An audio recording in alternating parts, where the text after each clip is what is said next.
तो दोस्तों, स्वागत है मेरे YouTube channel success mirror point by Pramod sir पे।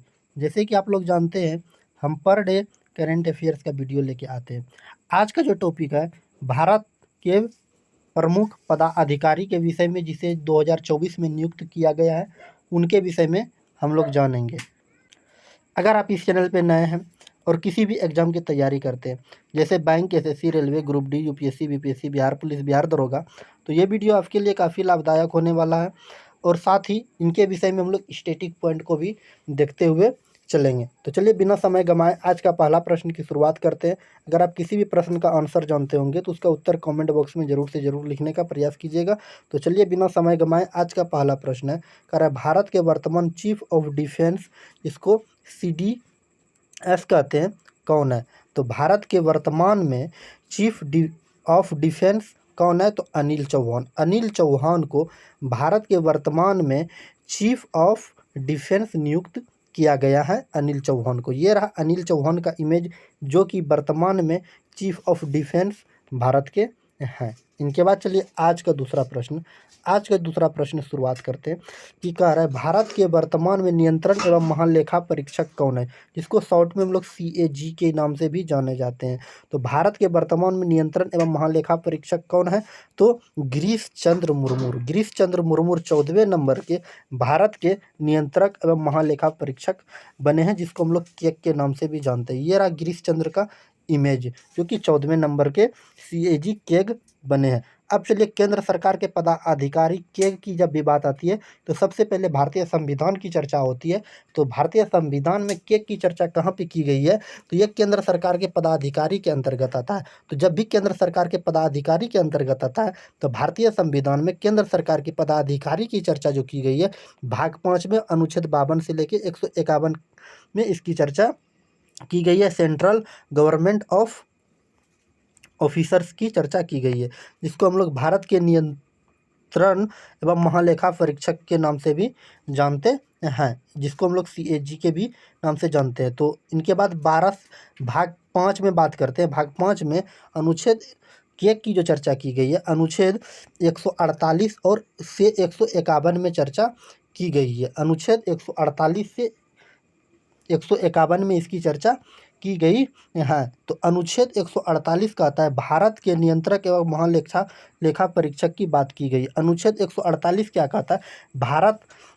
भारत के नियंत्रक एवं महालेखा परीक्षक की बात कही गई। यह पद जो है भारत शासन अधिनियम 1935 के तहत लिया गया है। तो CAG की बात जब भी आती है, केक की बात आती है, तो यह पद जो लिया गया है भारत शासन अधिनियम 1935 के तहत इसे लिया गया है। इसे जो है केग को कागजी शेर के नाम से भी जाना जाता है। कई बार एग्जाम में पूछा हुआ है, तो कागजी शेर के नाम से किसे जाना जाता है? तो केग के नाम से भी जाना जाता है। अनुच्छेद 148 कहता है भारत में एक केग होगा। भारत में एक केग होगा। केग की नियुक्ति की बात करें तो केग की नियुक्ति जो करता है यह राष्ट्रपति करते हैं। जो वर्तमान में भी हमारे राष्ट्रपति हैं द्रौपदी मुर्मू, केग की नियुक्ति कौन करेंगे? तो राष्ट्रपति साहब करेंगे। किसके कहने पर? प्रधानमंत्री की सलाह पर राष्ट्रपति साहब केग की नियुक्ति करते हैं। शपथ ग्रहण की बात किया जाए तो ये शपथ ग्रहण भी राष्ट्रपति ही कराते हैं, और त्याग पत्र भी केग देते हैं तो ये राष्ट्रपति को ही देते हैं। इसकी कार्यकाल की बात करें तो 6 वर्ष या अधिकतम जो है ये 65 वर्ष तक कार्य कर सकती है। इसके हटाने की प्रक्रिया की बात किया जाए केग को, तो महाभियोग के विधि से आप इसको हटा सकते हैं। वेतन की बात किया जाए तो संचित निधि से सुप्रीम कोर्ट के न्यायाधीश के समान केग का वेतन होता है। जिस विधि से सुप्रीम कोर्ट के न्यायाधीश को हटाया जाता है, उसी विधि से केग को भी हटाया जाता है। इनके बाद योग्यता की बात करें, केग की योग्यता की बात करें तो 10 वर्ष से अधिक लोकसभा एवं वित्तीय मामला का जानकार हो, और रिपोर्ट जो करते हैं केग, ये हमेशा राष्ट्रपति को पेश करते हैं।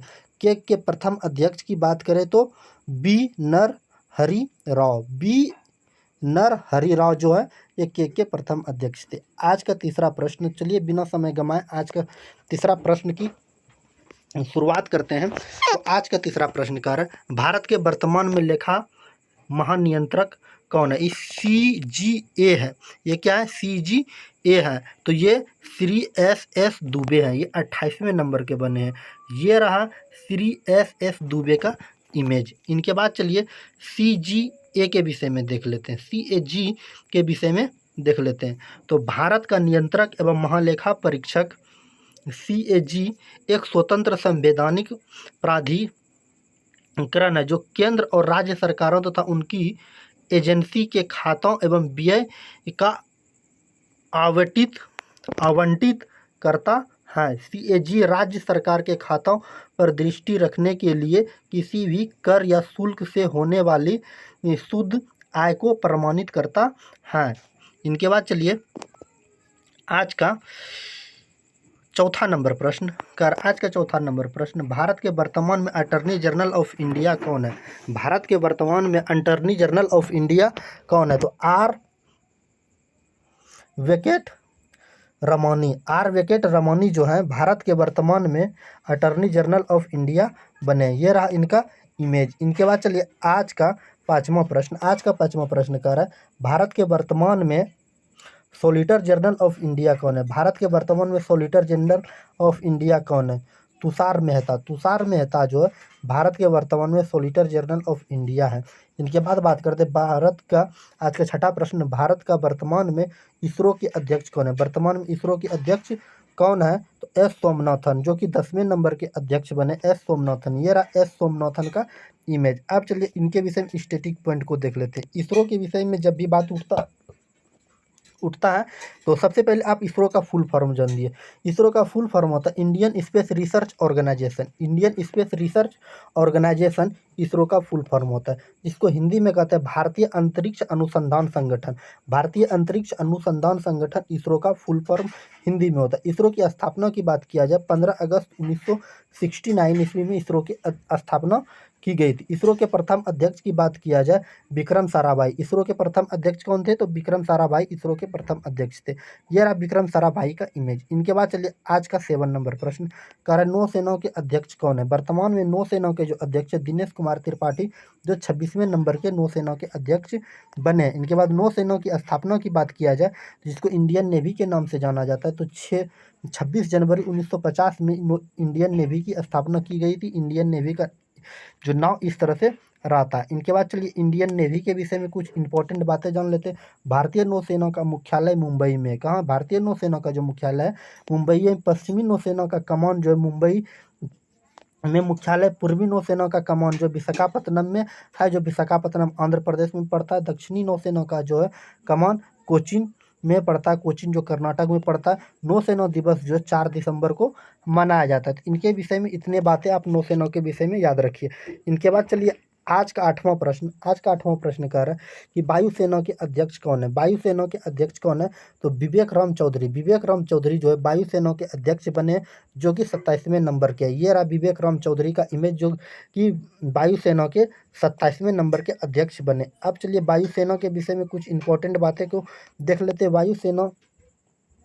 भारतीय वायुसेना का आधिकारिक तौर पर गठन 8 अक्टूबर 1932 ईस्वी में किया गया था। इसकी पहली वायु फ्लाइट 1 अप्रैल 1933 ईस्वी में अस्तित्व में आई थी। भारतीय वायुसेना दिवस जो 8 अक्टूबर को मनाया जाता है। भारतीय वायुसेना का मुख्यालय की बात किया जाए तो ये नई दिल्ली में है। इनके बाद चलिए आज का 9 नंबर प्रश्न कह रहा है थल सेना के अध्यक्ष कौन है? तो मनोज पांडे 29वें नंबर के थल सेना के अध्यक्ष बने।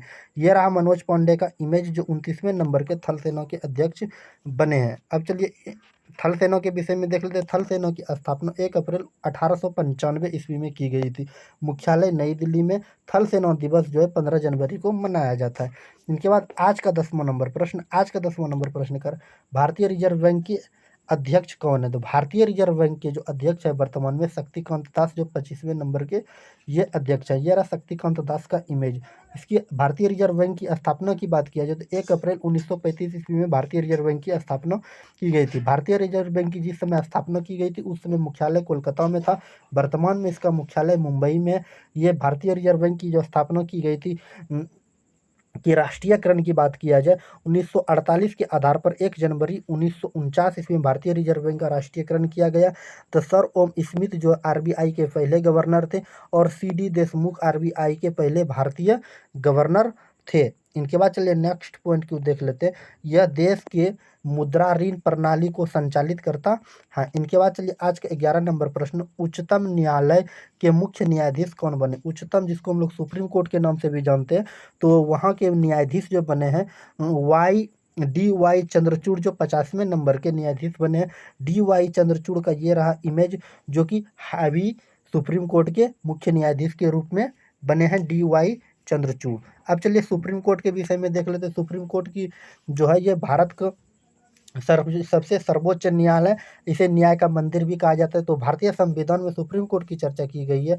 भाग 5 में अनुच्छेद की बात करें 124 से लेकर 147 के बीच में इसकी चर्चा की गई है।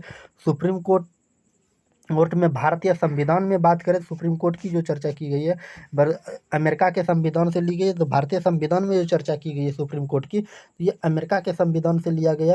एक जानते हैं सामान्य पहलू के विषय में हम चलिए लगे होते देख लेते। भारत शासन अधिनियम 1935 के तहत सुप्रीम कोर्ट की स्थापना की गई है। तो सुप्रीम कोर्ट की स्थापना की गई थी, कब की गई थी। भारत शासन अधिनियम 1935 के तहत भारत में सुप्रीम कोर्ट की स्थापना की गई थी। 1773 ईस्वी में की विनियम अधिनियम ने फोर्ट विलियम में कोलकाता में एक सुप्रीम कोर्ट की स्थापना की गई थी। एक मुख्य न्यायाधीश तथा 3 अन्य न्यायाधीश की नियुक्ति की गई थी। सुप्रीम कोर्ट के का उद्घाटन की बात किया जाए तो 28 जनवरी 1950 में किया गया था। तो चलिए भारतीय संविधान में देखते हैं सुप्रीम कोर्ट की चर्चा किस में की गई है। तो भारतीय संविधान में जो सुप्रीम कोर्ट की चर्चा की गई है, तो अनुच्छेद 124 में चर्चा की गई है। तो भारत में एक सर्वोच्च न्यायालय होगा। अनुच्छेद 124 में कहा गया कि भारत में एक सर्वोच्च न्यायालय होगा। सुप्रीम कोर्ट के गठन, वर्तमान में जज जो है तो 1 + 33 = 34 गो जज हैं। एक मुख्य न्यायाधीश, 33 गो अन्य न्यायाधीश मिलकर फैसला सुनाते हैं। आज का 12 नंबर प्रश्न कह रहा है कि 15वें वित्त आयोग के अध्यक्ष कौन बने। NK सिंह 15वें वित्त आयोग के अध्यक्ष कौन बने। NK सिंह बने। इनके बाद 13 नंबर प्रश्न है, भारत के मुख्य चुनाव आयुक्त कौन है। भारत के मुख्य चुनाव आयुक्त कौन है। राजीव कुमार भारत के मुख्य चुनाव आयुक्त है, जो कि 25वें नंबर के मुख्य चुनाव आयुक्त बने हैं। इनके बाद चलिए आज का यह रहा मुख्य चुनाव आयुक्त का इमेज, जो 25वें नंबर के चुनाव आयुक्त बने हैं। इनके बाद चलिए नेक्स्ट प्रश्न देखते हैं।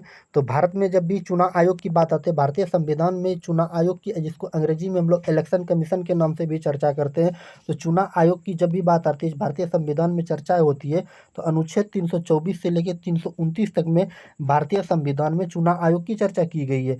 तो चुनाव जो ये करवाते हैं, तो ये किस किस की चर्चा करवाते हैं। तो भारतीय संविधान में भाग की बात किया जाए तो भाग 15 में चुनाव आयोग की बात कही गई है। भारतीय संविधान में अनुच्छेद की बात करें तो 324 से लेकर 329 में इसकी चर्चा की गई है। अनुच्छेद 324 क्या कहता है, इसमें संवैधानिक पद की चर्चा की गई है।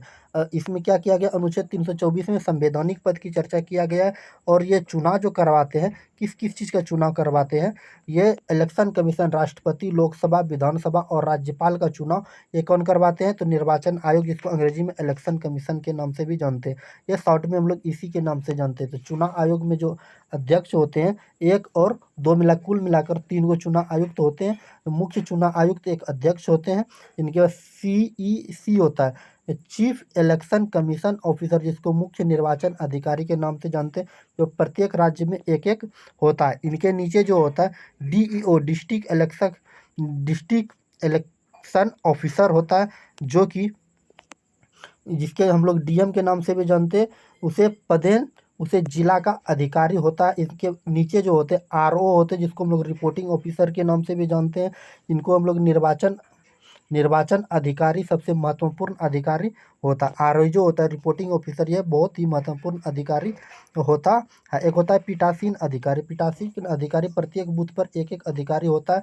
एक P1 होता है, P2 होता है और P3 होता है, जिसको हम लोग मतदान अधिकार करवाते हैं। इनकी कार्य की बात करते हैं तो इनकी कार्य है चुनाव आयोग का करवाना, चुनाव का संचालन करना, नामांकन पत्र स्वीकार करना, नामांकन पत्र जारी करना, मतगणना कराना और परिणाम की घोषणा करना और प्रमाण पत्र देने का कार्य जो करते हैं, ये इलेक्शन कमीशन और चुनाव आयोग की बात करते हैं। अब इनकी शक्तियों को देख लेते हैं, चुनाव आयोग की क्या क्या शक्तियाँ हैं। तो चुनाव आयोग की शक्तियाँ जो हैं, ये चुनाव करवाना और पर्चा भरवाना का काम जो करते हैं चुनाव आयोग करवाते हैं। इनके बाद अनुच्छेद 324 को देख लेते हैं, ये 324 के तहत वोटर आईडी बनवाना, चुनाव चिन्ह मिलता है, इनके तहत चुनाव चिन्ह नहीं दिया जाता है। आचार संहिता नियम कानून जो अनुच्छेद 325 के तहत ही बनाए जाते हैं और 24 घंटा या 2 दिन या 48 घंटा पहले चुनाव प्रचार को रोक देने का जो कार्य करते हैं, ये कौन करते हैं? तो इलेक्शन कमीशन को ये अधिकार है कि 2 दिन पहले या चुनाव जो प्रचार प्रसार होता है उसको रोकने का कार्य जो करते हैं, ये इलेक्शन कमीशन करते हैं। इनके बाद नामांकन पत्र की जांच के बाद 2 दिन का समय नामांकन वापसी का लिया जाता है। नामांकन वापसी के बाद चुनाव के पहले 14 दिन समय का प्रचार करने के लिए दिया जाता है। चुनाव प्रचार मतदान शुरू होने से 36 घंटा पहले और समाप्त होने से 48 घंटा पूर्व समाप्त होती है। अभी जो वर्तमान में चुनाव हो रहा है तो ईवीएम से, जिसको हम लोग इलेक्ट्रॉनिक वोटिंग मशीन के नाम से भी जानता है, इनकी खोज जो ईवीएम का खोज किया था एम मनीफा ने किया था 1980 ईस्वी में। इनका सर्वप्रथम जो प्रयोग किया गया था, कब किया गया था? सर्वप्रथम 1982 ईस्वी में केरल विधानसभा में भारत में, और 1988 ईस्वी में राजस्थान में इसका प्रयोग किया गया था। लोकसभा का चुनाव जो ऑल इंडिया किया गया था 2004 ईस्वी में कराया गया था। ये किसके द्वारा? तो ईवीएम के द्वारा। इसमें वीवीपैट 3 मशीन यूज किया जाता है और हम लोग के नाखून पर जो वोट देने जाते हैं तो उस पर जो सिल्वर नाइट्रेट का एक इंक भरा रहता है, जिसको AgNO3 के नाम से भी जानते हैं। इनके बाद चलिए आज का 14 नंबर प्रश्न कर नीति आयोग के CEO वर्तमान में कौन बने? नीति आयोग के CEO वर्तमान में कौन बने हैं? तो BVR सुब्रमण्यम नीति आयोग के CEO बने। ये रहा BVR सुब्रमण्यम का इमेज। अब चलिए नीति आयोग का नाम पहले क्या था? योजना आयोग, जिसको हम लोग योजना आयोग के नाम से जानते हैं। योजना आयोग की स्थापना की बात की तो 15 मार्च 1950 ईस्वी में, जिसको हम लोग वर्तमान में नीति आयोग के नाम से भी जानते हैं। अगर नीति आयोग के विषय में आपको जानना है तो अब चलिए नीति आयोग के विषय में हम लोग कुछ बातें जान लेते हैं। तो नीति आयोग के विषय में, जिसको हम लोग नीति आयोग या योजना आयोग, बात है अध्यक्ष भी प्रधानमंत्री होता है, इसमें भी अध्यक्ष प्रधानमंत्री होता है। उपाध्यक्ष की बात करें तो प्रधानमंत्री द्वारा नियुक्त किया जाता है। तो नीति आयोग में भी उपाध्यक्ष की नियुक्ति प्रधानमंत्री द्वारा किया जाता है। पदेन सदस्य जो होता है प्रधानमंत्री द्वारा मनोनीत केंद्रीय मंत्री को किया जाता है। इसमें प्रधानमंत्री का जो मनोनीत किया जाता है ये प्रधानमंत्री के द्वारा ही किया जाता है। पूर्णकालिक सदस्य प्रधानमंत्री द्वारा नियुक्त 8 सदस्य को किया जाता है। और इसमें जो अंतर यहाँ पर बता रहा है, पूर्णकालीन सदस्य प्रधानमंत्री द्वारा 2 व्यक्तियों को ही नियुक्त किया जाता है। नेशनल डेवलपमेंट काउंसिल सभी राज्यों के मुख्यमंत्री एवं योजना के सभी सदस्य होते हैं। और इसमें विशेष आमंत्रित, इसमें नीति आयोग में क्या है? विशेष आमंत्रित सदस्य सभी राज्यों के मुख्यमंत्री एवं संघीय क्षेत्रों के उपराज्यपाल होते हैं। और सृजन काउंसिलिंग विशेष क्षेत्र एवं समय के लिए संबंधित राज्यों के मुख्यमंत्री एवं संघीय क्षेत्रों के उपराज्यपाल होते हैं। इसमें मुख्य सचिव होते हैं और इसमें क्या होता है? मुख्य कार्यकारी अधिकारी होते हैं। बात समझे? उम्मीद है ये समझ में आई होगी। अब चलिए योजना आयोग के विषय में जब भी बात आता है तो योजना आयोग एवं नीति आयोग की संरचना इनसे पहले हम लोग बताएं, ठीक ना। उम्मीद है ये समझ में आई होगी, ठीक ना। हम इसके विषय में बता दिया, आप इसको एक बार देख सकते हैं। देखने के बाद चलिए आज का 15 नंबर प्रश्न कर नीति आयोग के उप अध्यक्ष कौन है? नीति आयोग के वर्तमान में उपाध्यक्ष कौन है? तो डॉक्टर सुमन केवेरी जो है वर्तमान में नीति आयोग के उप अध्यक्ष हैं। ये रहा डॉक्टर सुमन केवेरी का इमेज, जो वर्तमान में क्या है? नीति आयोग के उप अध्यक्ष। अब चलिए योजना आयोग का उद्देश्य जो होता है, देश में संसाधनों को सही आकलन करना, विकास की आवश्यकता अनुसार पंचवर्षीय योजना निर्माण, एक मंत्रिमंडल संकल्प द्वारा किए जाते हैं। अब चलिए नीति आयोग के विषय में चलिए देखते हैं। USSR से प्रेरित होकर 1 जनवरी 1950 ईस्वी को योजना आयोग का गठन किया गया था। योजना आयोग के स्थान पर क्या कर दिया गया? नीति आयोग का गठन किया गया। योजना आयोग का 15 मार्च 1950 में गठन किया गया था। तो यूएसएसआर ने प्रेरित होकर 1 जनवरी 2015 को क्या कर दिया, योजना आयोग का नाम बदल करके नीति आयोग कर दिया। योजना आयोग की स्थापना 15 मार्च 1950 ईस्वी में की गई थी। समापन इसका नहीं किया गया। 50 वर्ष पुराना ढांचा वर्तमान में युग की आवश्यकता अनुरूप नहीं है। एक प्राथमिक अनुसार संसाधनों का सही आवंटित करने के लिए ये बनाया गया। इनके बाद चलिए आज का 16 नंबर प्रश्न, राष्ट्रीय महिला आयोग के अध्यक्ष वर्तमान में अध्यक्ष कौन बने? राष्ट्रीय आयोग के महिला अध्यक्ष वर्तमान में कौन बने हैं? रेखा शर्मा। ये रहा रेखा शर्मा का इमेज जो वर्तमान में राष्ट्रीय महिला आयोग के अध्यक्ष बने हैं। तो राष्ट्रीय महिला आयोग के अध्यक्ष रेखा शर्मा बने हैं और ये 9 नंबर के अध्यक्ष हैं। कितने नंबर के? 9 नंबर के। ये रहा रेखा शर्मा का इमेज, ये देख के आप भी समझ सकते हैं। इनके बाद चलिए आज का 17 नंबर प्रश्न। आज का 17 नंबर प्रश्न कर 22वें विधि आयोग के अध्यक्ष वर्तमान में कौन है? 22वें विधि आयोग के वर्तमान में अध्यक्ष कौन है? ऋतुराज अवस्थी। ऋतुराज अवस्थी का ये रहा इमेज। आप ऋतुराज अवस्थी के विषय में भी पढ़ सकते हैं। ये 1986 ईस्वी में लखनऊ में कानूनी स्नातक की उपाधि प्राप्त की। 1987 ईस्वी में वकील के रूप में नामित किया गया। इनके बाद 2009 में ईस्वी में इलाहाबाद हाई कोर्ट में अतिरिक्त न्यायाधीश बने। इनके बाद 2010 में बात किया जाए अस्थायी न्यायाधीश के रूप में शपथ लिया। 2011 में कर्नाटक हाई कोर्ट के मुख्य न्यायाधीश बने। 2022 में भारत के विधि आयोग के अध्यक्ष के रूप में कार्य ग्रहण किए गए हैं। इनके बाद चलिए आज का 18 नंबर प्रश्न। आज का 18 नंबर प्रश्न कर लोकसभा अध्यक्ष वर्तमान में कौन है? तो ओम बिरला ये 17वें नंबर के लोकसभा के वर्तमान में अध्यक्ष बने। ये रहा ओम बिरला का इमेज। इनके बाद चलिए आज का 19 नंबर प्रश्न, रेलवे बोर्ड के सीईओ और महिला अध्यक्ष वर्तमान में कौन है? तो जय वर्मा सिन्हा। जय वर्मा सिन्हा रेलवे बोर्ड के सीईओ और महिला अध्यक्ष वर्तमान में बने हैं। इनके बाद रहा ये जय वर्मा का सिन्हा का इमेज। इनके बाद चलिए आज का 20 नंबर प्रश्न, फिक्की भारतीय फिल्म और टेलीविज़न संस्था के वर्तमान में अध्यक्ष कौन है? भारतीय फिल्म और टेलीविज़न संस्था के वर्तमान में अध्यक्ष कौन है? आर माधवन। आर माधवन का ये रहा इमेज। इनके बाद चलिए आज का 21 नंबर प्रश्न का रहा कि भारतीय तटरक्षक बल के 25वें महानिदेशक वर्तमान में कौन बने? भारतीय तटरक्षक बल के 25वें महानिदेशक वर्तमान में कौन बने? राकेश पाल। ये रहा राकेश पाल का इमेज। इनके बाद चलिए आज का 22वां नंबर प्रश्न, आईटीबीपी के वर्तमान में महानिदेशक कौन है? राहुल सर गोत्रा। राहुल सर गोत्रा का ये रहा इमेज। इनके बाद चलिए आज का 23 नंबर प्रश्न। आज का 23 नंबर प्रश्न, सीआईएसएफ के वर्तमान में महानिदेशक कौन है?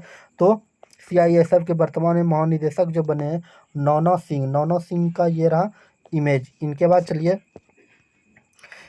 आज का 24 नंबर प्रश्न, वर्तमान में कुश्ती महासंघ के अध्यक्ष कौन है? वर्तमान में कुश्ती महासंघ के अध्यक्ष कौन है? तो संजय सिंह। ये रहा संजय सिंह का इमेज जो कि वर्तमान में कुश्ती महासंघ के अध्यक्ष है। आज का 25 नंबर प्रश्न कर रहा है, वर्तमान में होमगार्ड के महानिदेशक कौन है? तो विवेक श्रीवास्तव। विवेक श्रीवास्तव वर्तमान में होमगार्ड के निदेशक बने। ये रहा विवेक श्रीवास्तव का इमेज। इनके बाद चलिए आज का 26 नंबर प्रश्न कर रहा है, वर्तमान में ऑफ मेरी रियल कौन बने? वर्तमान में के ऑफ मेरीमियल कौन बने? किरण देशमुख। ये रहा किरण देशमुख का इमेज। इनके बाद चलिए आज का 27 नंबर प्रश्न का आ रहा है कि वर्तमान में 16वें वित्तीय आयोग के अध्यक्ष कौन बने? वर्तमान में 16वें वित्तीय आयोग के अध्यक्ष कौन बने? अरविंद अंगड़िया। अरविंद अंगड़िया का ये रहा इमेज जो कि वर्तमान में 16वें नंबर के वित्तीय अध्यक्ष बने। आज का 28 नंबर प्रश्न, वर्तमान में इंडियन ऑयल के अध्यक्ष कौन बने? तो रसीम गोबिल। रसीम गोबिल का ये रहा इमेज। इनके बाद चलिए आज का अंतिम प्रश्न के से पहले 29 नंबर प्रश्न है कि 29 नंबर प्रश्न कर रहा है, वर्तमान में पश्चिम बंगाल के डीजीपी कौन बने हैं? तो राजीव कुमार। ये रहा राजीव कुमार का इमेज। चलिए इनके बाद आज का 30 नंबर प्रश्न कर रहा है कि चीफ फोनिक्स कौन है? तो बी श्रीवास्तव। ये रहा बी श्रीवास्तव का इमेज। उम्मीद है ये छोटी सी वीडियो आपको अच्छी लगी होगी। और समझ में आई होगी। अगर वीडियो अच्छी लगी तो प्यारे से छोटे से वीडियो को लाइक ज़रूर कर दीजिएगा। लाइक करने के बाद प्यारे से छोटे से वीडियो को लाइक करने के बाद हमारे प्यारे से छोटे से यूट्यूब चैनल को सब्सक्राइब कर लीजिएगा। सब्सक्राइब करने के बाद बेल आइकन का घंटी दिखेगा, उसको ज़रूर से ज़रूर दबाइएगा। अगर आप फेसबुक पेज पे देख रहे हैं तो वो फॉलो ज़रूर से ज़रूर कर लीजिएगा। अगर अभी अपने दोस्तों के बीच शेयर नहीं किए तो शेयर ज़रूर से ज़रूर कर दीजिएगा। शेयर करने के बाद अगर आप इसका PDF चाहते हैं तो हमारे Telegram channel success mirror point by Pramod sir join करके आप टेलीग्राम उनसे PDF को भी प्राप्त कर सकते हैं। या PDF टेलीग्राम का लिंक डिस्क्रिप्शन बॉक्स में मिल जाएगा, या PDF डाउनलोड करने का लिंक डिस्क्रिप्शन बॉक्स में मिल जाएगा, वहाँ से भी PDF को प्राप्त कर सकते हैं। चलिए आज की क्लास को यहीं समाप्त करते हैं, मिलते हैं नेक्स्ट वीडियो में नेक्स्ट टॉपिक के साथ। जय हिंद, जय भारत, ओके, बाय बाय।